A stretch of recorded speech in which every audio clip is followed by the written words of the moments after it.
काफी महीनों तक युद्ध चलने के बाद हमास और इजराइल के बीच युद्ध विराम हो गया है। युद्ध के दौरान जिन कैदियों को दोनों ने बंदी बनाया था उसे भी लौटा दिया है। इसी बीच अमेरिका के राष्ट्रपति डोनाल्ड ट्रंप ने मिस्र में 20 नेताओं की मौजूदगी में एक ऐसी फाइल पर साइन किया जिसकी चर्चाएं जमकर हो रही है। साइन करने के बाद उन्होंने खुद ही दिखा भी दिया। ऐसे में सवाल उठता है कि किस फाइल पर ट्रंप ने साइन किया, 20 नेताओं में कौन कौन थे मौजूद।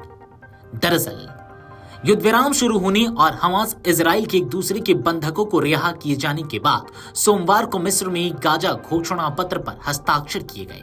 अमेरिका, मिस्र, कतर, भारत, पाकिस्तान और तुर्की समेत कई बड़े देशों के नेताओं की मौजूदगी में घोषणा पत्र पर दस्तावेज किए गए। घोषणा पत्र में लड़ाई से सीख लेने और क्षेत्र में स्थायी शांति पर जोर दिया गया है। दुनिया ने इस समझौते के बाद गाजा में अस्थायी शांति आने की उम्मीद जताई है। अमेरिकी राष्ट्रपति डोनाल्ड ट्रंप ने सोमवार को गाजा में युद्ध विराम को पुख्ता करने वाले घोषणा पत्र पर हस्ताक्षर करने के बाद इसे पश्चिम एशिया के लिए अहम दिन बताया। यह घोषणा पत्र इजराइल और हमास की ओर से बंधकों कैदियों की अदला बदली के कुछ घंटों बाद जारी किया गया। शर्म अल शेख में विश्व नेताओं के साथ समझौते पर चर्चा के बाद अमेरिका, मिस्र, कतर और तुर्की ने गारंटर के रूप में घोषणा पत्र पर हस्ताक्षर किए। मिस्र, कतर, तुर्की और अमेरिका के नेताओं ने गाजा युद्ध विराम समझौते के समर्थन और क्षेत्र में स्थायी शांति के लिए प्रतिबद्धता जताते हुए संयुक्त बयान जारी किया है। बयान में हस्ताक्षरकर्ता देशों ने कहा कि हम समझौते के सभी पक्षों की गई वास्तविक ऐतिहासिक प्रतिबद्धता और कार्यान्वयन का स्वागत करते हैं। इससे 2 वर्षों से अधिक समय से चली आ रही पीड़ा का अंत हुआ है।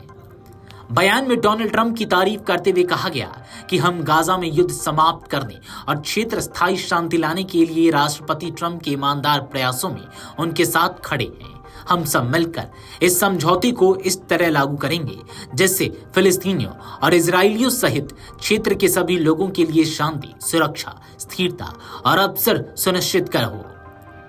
गाजा समझौते गारंटर देशों ने अपने बयान में कहा कि स्थायी शांति वह होगी जिसमें फिलिस्तीनी और इजरायली दोनों अपने मौलिक मानवाधिकारों की रक्षा, अपनी सुरक्षा की गारंटी और अपनी गरिमा को बनाए रखते हुए समृद्ध हो सके।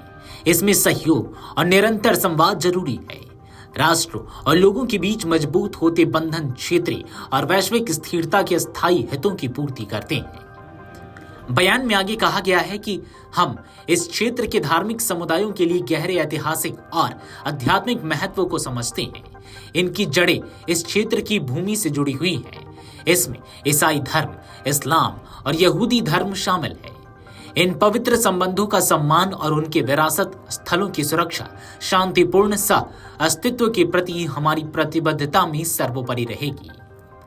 बयान में भविष्य में विवादों को सेना या दीर्घकालिक संघर्ष के बजाय कूटनीतिक सहयोग और बातचीत के माध्यम से सुलझाने के लिए प्रतिबद्धता जताई गई है। तुर्की, अमेरिका, कतर और मिस्र ने कहा कि गाजा में पिछले 2 वर्षों में देखी गई त्रासदी एक चेतावनी के रूप में काम करेंगी। आने वाली पीढ़ियां अतीत की सफलताओं से बेहतर की हकदार होंगी। Video desk amarujala.com।